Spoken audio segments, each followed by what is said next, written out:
I'm Michelle Edmonds with your 6 on Your Side headlines for Thursday, August 2nd. An Idaho teacher who told police he knowingly had sex with an underage girl has been found not guilty of rape.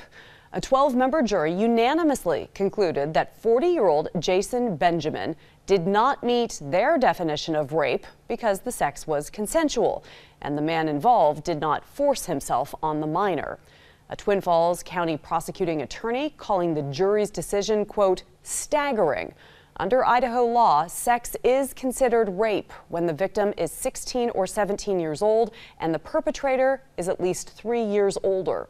Attorney Grant Lobes says juries are supposed to decide if a law was broken, not whether or not they agree with the law. Local doctors will now be checking your mental health along with your physical health. St. Luke's providers will now be asking a series of questions at regular checkups in hopes of identifying patients who may be at risk for suicide. They will inquire about mood, appetite, activities, and they hope to start the potentially life-saving conversation. Rather than wait for our patients to come to us and share with those feelings in that very difficult time, to really start proactively asking them, how are you doing? Young Idahoans have the 5th highest suicide rate in the United States, and administrators tell us approximately 40% of their patients currently have a diagnosis for depression. Well, those suffering from depression in the Treasure Valley are attracting more attention from a nationwide company doing extra research into genetic testing for the disease. There are 21 local Albertsons that are part of a pilot project by personalized medicine company GenoMind that will offer a test related to depression. Experts say up to half of all patients respond poorly to their first psychiatric medicine they try because everybody's body is different. This kind of takes a little bit of the guesswork out of which medication to choose, because we can look at genes and then the different variations that the individual will have, and that will determine their response to the medication. Patients who react poorly to psychiatric drugs will be able to receive free education about how testing can help them get better faster. The company tells us the test is as easy as using a cheek swab. The race for the top education job in the state off and running. Republican incumbent Sherry Ibarra and Democratic challenger Cindy Wilson spoke at a forum in front of hundreds of school administrators.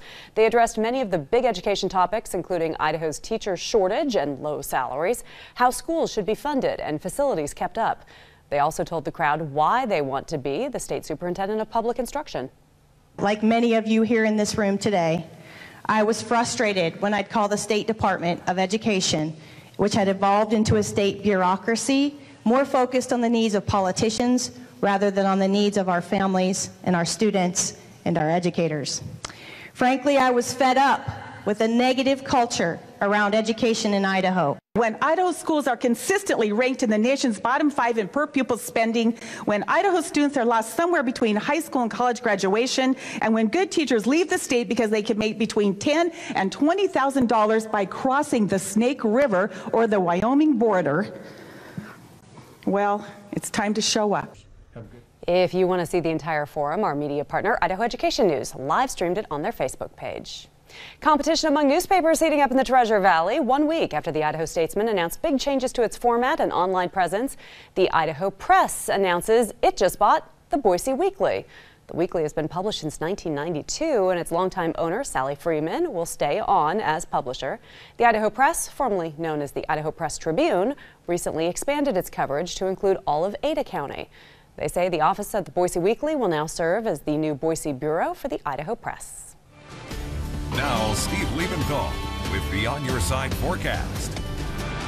And if you are planning an escape to the mountains this weekend, good news, temperatures will be pretty mild. If you like 70s, that's what you'll be getting for afternoon highs in most mountain locations. Temperatures here in the valley will drop as well. Our afternoon highs this weekend will be in the mid to upper 80s. Still seeing a few thunderstorms in southeast Idaho. That trend should die off as well as this westerly flow kind of inhibits the flow that we've been getting out of the southwest. That's where that monsoonal moisture comes from. So all things considered, an improved improvement in many respects as we go through the next several days. Clear skies over southwestern Idaho, other than that smoke. But the smoke situation is getting a little bit better. It's hard to tell when you look up at the sky, but our air quality has been better on Thursday than it was on Wednesday for sure. 89 is our forecast high for Friday after a morning low of 62. 86 the afternoon high on Saturday. We'll get close to the 90s again on Sunday, and then the heat comes back on next week. Monday we're back into the mid 90s. Tuesday a high of 99. Wednesday and Thursday we're back into the triple digits. For the latest news headlines and up to the minute forecast, go to 6onyourside.com.